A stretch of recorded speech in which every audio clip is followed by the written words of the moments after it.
इधर 15 जून को एमसीएलआर में 10 बेसिस पॉइंट की बढ़ोतरी करने के बाद भारतीय स्टेट बैंक ने एमसीएलआर में और बढ़ोतरी होने की संभावना जताई है। एमसीएलआर पर ही होम, कार, पर्सनल और कॉर्पोरेट लोन की ब्याज दर तय होती है। क्रेडिट और डिपॉजिट ग्रोथ के बीच के अंतर को कम करने के लिए अधिकांश बैंक एमसीएलआर को बढ़ा रहे हैं। एसबीआई ने कहा है कि एमसीएलआर में 10 से 15 बेसिस पॉइंट की बढ़ोतरी और हो सकती है। सर, फिलहाल ये मान लें सस्ते कर्ज की उम्मीद जो है थोड़ी दूर दिखाई दे रही है। बिल्कुल, बैंक बुरे फंस गए हैं। बैंक बुरे इसलिए फंस गए हैं कि उनको एक तरफ डिपॉजिट्स के रेट बढ़ाने पड़ रहे हैं क्योंकि कोई इक्विटी नहीं है और कैपिटल नहीं है, उन्हें नई पूंजी की ज़रूरत है। और जब डिपॉजिट की रेट बढ़ जाती है तो उन्हें कर्ज की दर ऊंची करनी पड़ती है। एमसीएलआर, जिसको marginal cost of lending rate कहते हैं, जिसके आधार पर आपके सारे अलग अलग होम लोन प्रोडक्ट्स की उत्पादों की दरें तय होती हैं, चाहे वो कॉमर्शियल लोन हो या होम लोन हो, कार लोन हो या कंज्यूमर लोन्स हो। अब इस दुष्चक्र में, इस विशेष साइकिल में बैंक्स फंसे हुए हैं। तो एक तरफ बैंक इस बात का संकेत दे रहे हैं कि डिपॉजिट्स पर रेट बढ़ने की या जमा पर रेट बढ़ने की समय सीमा अधिकतम आ गई है, लेकिन दूसरी तरफ उन्हें इस बढ़े हुए डिपॉजिट्स की लागत को अब ब्याज दरों में, कर्ज पर ब्याज दरों की तरफ बढ़ाना पड़ रहा है।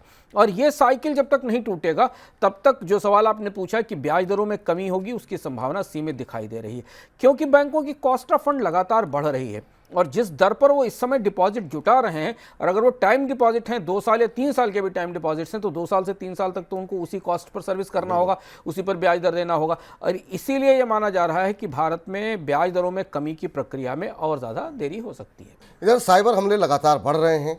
इस साल की पहली तिमाही में भारतीय वेबसाइट पर साइबर हमलों के मामलों में 261% की बढ़ोतरी देखने को मिली है।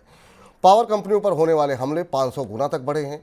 Banking and financial service industry में प्रत्येक 10 में से 9 वेबसाइट पर बोट हमले हुए हैं। सर, ये किस तरह के हमले हो रहे हैं? भारत की साइबर सिक्योरिटी पर गहरी चुनौती में है, और इसलिए अगर आपको आने वाले कुछ दिनों में ये सूचना मिले कि भारतीयों के डेटा चोरी हुए, उनकी प्राइवेसी और उनकी सूचनाएं चोरी हुई, तो आप आश्चर्य मत करिएगा। 261% की बढ़ोतरी हुई है भारत में फिनेंशियल साइट्स पर, खासतौर पर बैंकों की साइट्स पर। और इसमें अधिकांश अटैक बॉट से हैं, और जो उनको डीडॉस कहते हैं, डिस्ट्रीब्यूटेड डिनायल ऑफ सर्विस कहते हैं, इनके जरिए हो रहे हैं। और ये मैलवेयर के जरिए फिशिंग की इन वेबसाइट्स के अंदर जाकर सूचनाएं चुराने की कोशिश की जा रही है।